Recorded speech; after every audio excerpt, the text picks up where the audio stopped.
Vezire derveye Amerikaye Marco Rubio hurgiliyen nu derbare operasyona Amerikaye didema şeredanzdeh rojande eş gerekir kutere se tesisen nukleeriyen İran'e ditene bistuçar demjimerande hatin verankirin.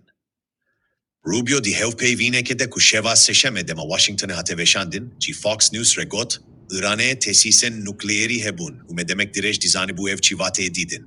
Serok Trump kampanya ek berfireh meşand ev şereki direjne bu. Vigot tu pevçun çenebun u hezen bejayi nehatin şandin. Armanç sade bu tesisen nukleeri veran bikin u berbi peşve biçin. Rubio got me armançah ve bir dest hist. Armanç veran kirina tesisen nukleeri bu. U ev beyi ku devleten yek buyi tevli pevçunek berfireht. İrbibin heyt kirin.